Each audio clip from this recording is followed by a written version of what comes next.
میرا نام سر شاہد ہے اور میں ایک اسٹوڈنٹ ہوں، کمپیوٹر کا بھی اور اکاؤنٹس کا بھی۔ میں حال ہی میں یوں سمجھیے کہ قرآن پاک کی طرف رجوع کیا میں نے اور اس کو سمجھنے کی کوشش کر رہا ہوں، لیکن ایک عجیب سی بات یہ آ رہی ہے کہ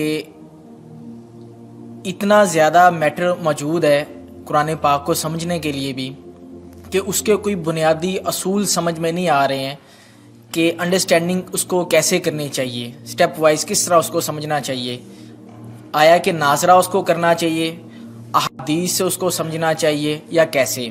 کیونکہ اگر ہم احادیث کو بھی اٹھا لیتے ہیں پڑھتے ہیں تو کچھ علماء کہتے ہیں جی کہ احادیث کے بارے میں بھی یہ ہے کہ کچھ ضعیف ہیں یا حسن ہیں یا اس کا مطلب کسی خاص وقت کے لیے تھا۔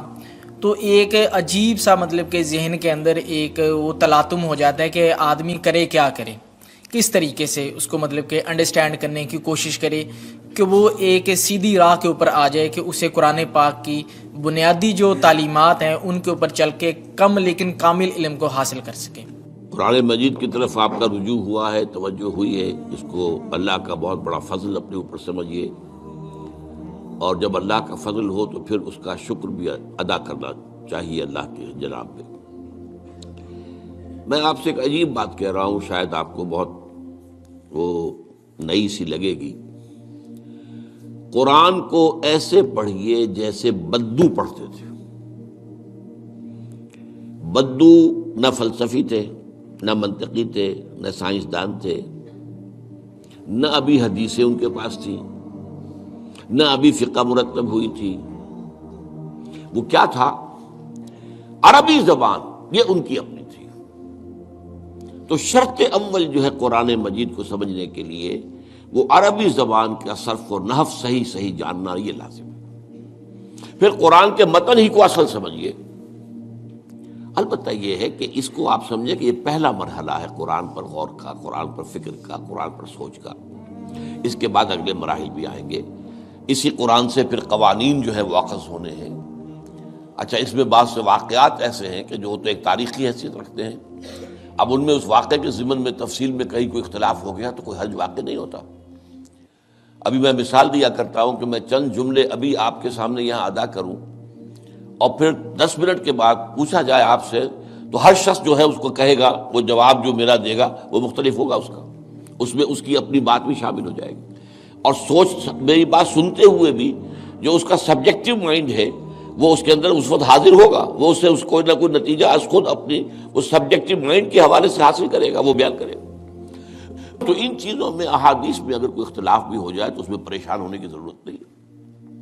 ابھی ہمارے ہاں یہ جمعے کے اجتماعات میں حدیث جبرائیل جو ام السنہ کہلاتی ہے، جیسے سورہ فاتحہ ام القرآن ہے، ایسے حدیث جبرائیل ام السنہ ہے، سنت کی جڑ اور ماں۔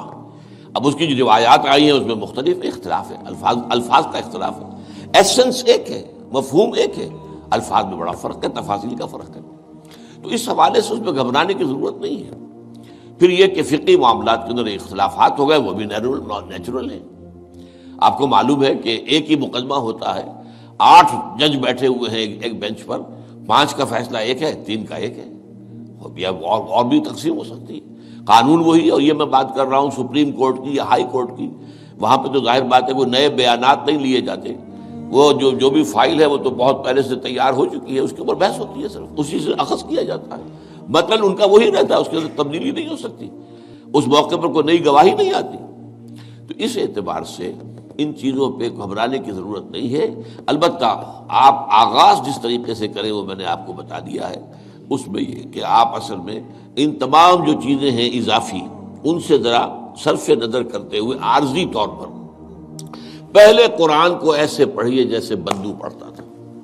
اور وہی بات تھی کہ بدو پھر جس طریقے سے موٹیویٹ ہوا ہے، بدو سے مراد میں صحابہ کو عام طور پر لفظ دے رہا ہوں، یہ ان کی اس کے لیے وہ نہ سمجھیے کوئی توہین کی بات ہے، مطلب یہ کہ میں اس معنی میں کہہ رہا ہوں کہ وہ لوگ فلسفی نہیں تھے، کوئی پڑھے لکھے لوگ نہیں تھے، بلکہ امت کا نام ہی ہے یہ جو ہے امیین، ان پڑھ لوگ، ان پڑھ، ان لیٹرڈ ون، حضور کی شان بھی یہی ہے، امی ہے۔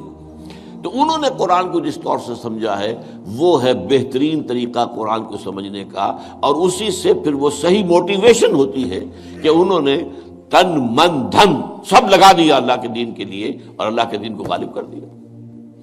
بحثوں میں پڑھ کر اور وہ جو باریکیوں میں پڑھ کر اور بال کی کھال اتار کر اور منطقی طور پر تجزیہ کر کے اور احادیث کے تقابل کے اس میں پڑھ کر علم کا تو اضافہ ہوگا، لیکن وہ انسپریشن اور موٹیویشن جو ہے وہ اس کے اندر نہیں رہے گی۔ دین کی بات پھیلانا صدقہ جاریہ ہے۔ ثواب کی نیت سے ویڈیو کو شیئر ضرور کیجیے۔